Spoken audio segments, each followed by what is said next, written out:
Now on to method 8, the injury update. People love when you can empathize with their pain and actually seem to care. But usually when you ask, how are you? Everyone just says by default, good. Or if they're feeling daring, fine. So instead, for this technique, directly ask people if there's anything that's been bothering them recently. Maybe they have a physical injury that they need to complain to someone about. Maybe someone made them mad and they need to vent.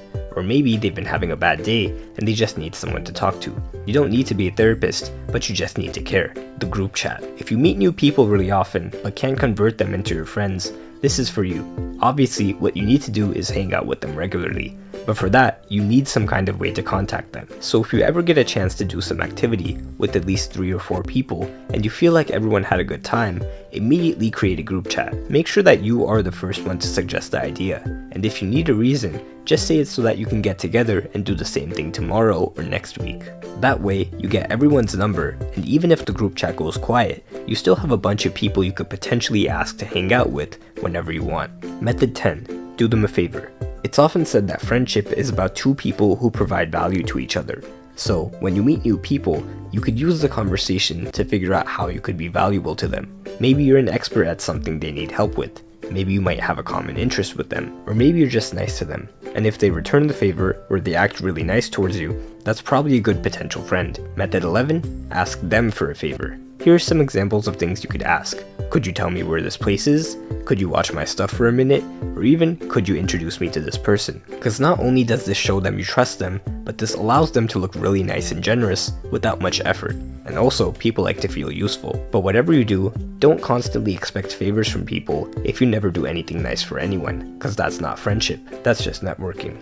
Method 12. Pickup line. This is the method I personally use if I'm in a group of strangers and I need to start a conversation fast to avoid being alone. I just think of a question that everyone could probably answer, and then just go up to different people and ask that question. It's actually pretty easy, because you already know what to say every time you go up to someone, and everyone will have a different answer that you can naturally lead into a conversation. Then, of course, that opens up space for you to ask better questions about where they're from, who they know, and what they like to do.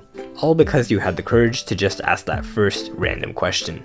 Method 13. The ISO play. If you're often in a big group and you get overwhelmed feeling like you have to talk to everyone, this is for you. An ISO play in basketball is a common play where you pick out one of the easiest defenders from the other team and try to take them on one-on-one. And to do this in real life, find someone in the group who isn't talking that much and start a side conversation with them only. If you have to, take them somewhere so that you can talk one-on-one. Make up some excuse, like asking them to help you with something. This will make them feel special and important. And if you do this over time with everyone in the group, eventually you'll kind of know everyone decently. Method 14.